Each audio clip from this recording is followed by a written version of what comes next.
One question, two views. You decide. Pensemos en esto, la Gran Pirámide de Giza, una de las maravillas del mundo antiguo.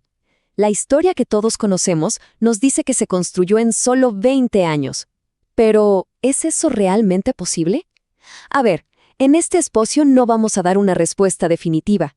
Lo que haremos es poner sobre la mesa los argumentos más fuertes de dos visiones que chocan de frente, para que al final cada quien pueda sacar sus propias conclusiones. La gran pregunta que vamos a desglosar hoy es esta.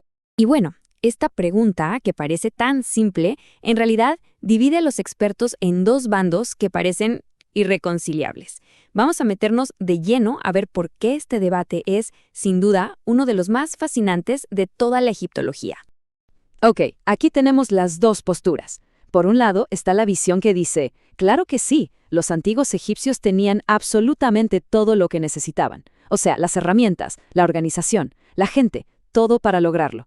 Pero del otro lado tenemos el argumento que dice, un momento, sí, sus sistemas eran buenos, no hay duda, pero simplemente no habrían aguantado. Se habrían colapsado por completo bajo la escala y, sobre todo, la velocidad que un proyecto como este exigía. Bien, para entender de verdad este choque de ideas, vamos a desglosarlo en tres argumentos clave. Estos son los puntos donde las dos teorías se enfrentan, cara a cara.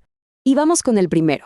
El argumento número 1 se reduce a matemáticas, a los números puros y duros del proyecto.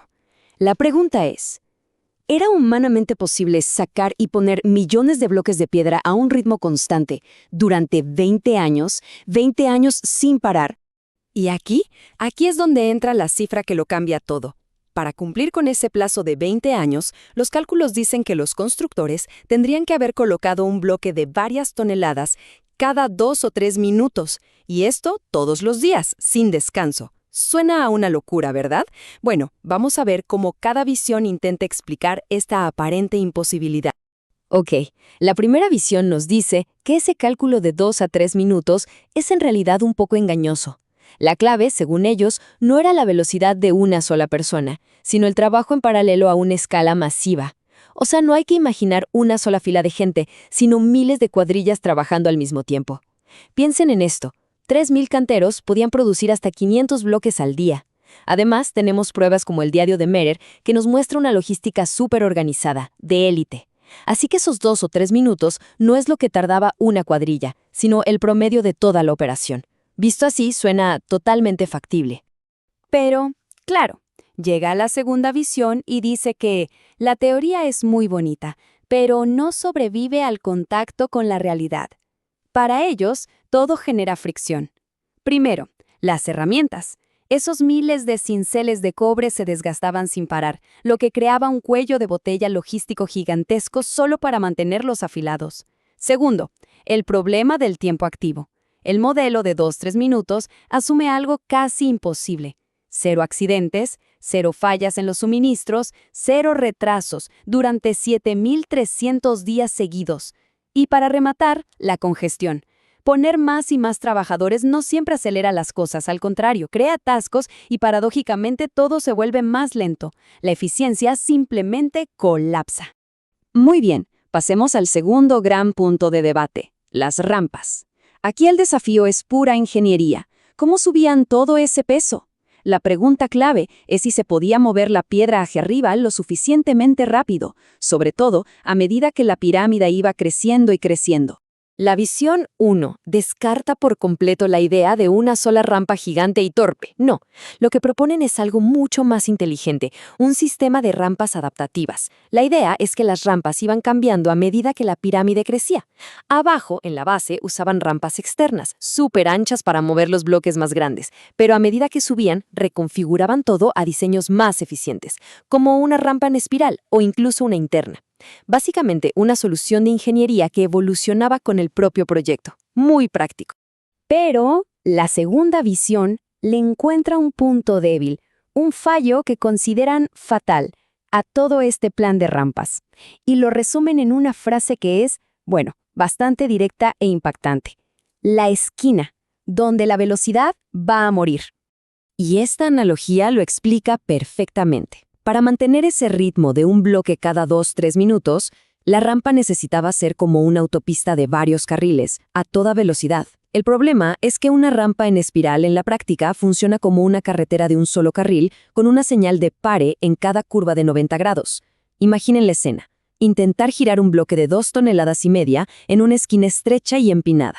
Es una maniobra que mata todo el impulso, detiene por completo el flujo de los que vienen detrás.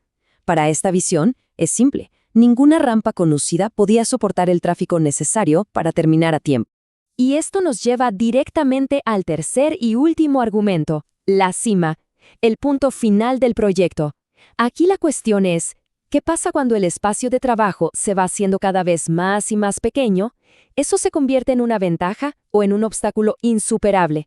Para la visión número 1, el espacio reducido era de hecho una ventaja. Miren, si nos fijamos en la distribución del volumen, es súper revelador. Casi el 70% de toda la masa de la pirámide está en el tercio de abajo. ¿Qué significa eso? Que para los 2 tercios de arriba se necesitaba muchísima menos piedra y, por lo tanto, mucha menos gente.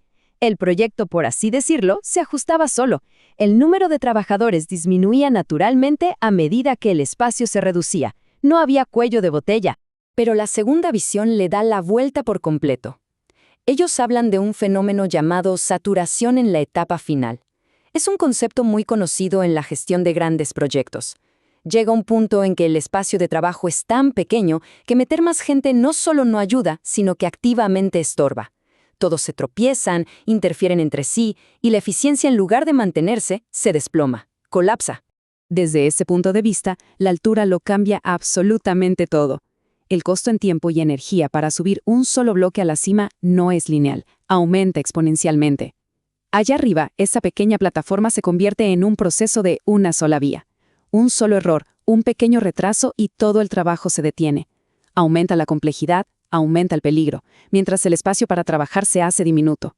De hecho, sostienen que la eficiencia que se habría necesitado para colocar las últimas hileras de piedras sería comparable a la que hoy en día apenas alcanzan los rascacielos modernos, pero con grúas. Bien, ya hemos visto los 3 puntos de choque: la tasa de producción, el dilema de las rampas y la logística en la cima. Ahora es momento de volver a la pregunta original. Entonces, después de haber explorado los argumentos de un lado y del otro, volvemos al punto de partida. Con todo esto sobre la mesa, ¿pudo realmente completarse la Gran Pirámide en solo 20 años? Al final, todo el debate se reduce a cómo se interpreta cada uno de estos 3 argumentos centrales. ¿Fue la tasa de producción sostenible? ¿Funcionaron las rampas? ¿Fue la cima una ventaja o un obstáculo fatal? Como vimos, cada visión ofrece una explicación que, desde su propia lógica, tiene perfecto sentido, pero que es totalmente opuesta a la otra. Y ahí lo tenemos, las 2 interpretaciones, frente a frente.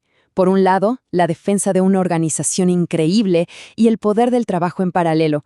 Por el otro, el argumento de la inevitable fricción de la logística a una escala monumental.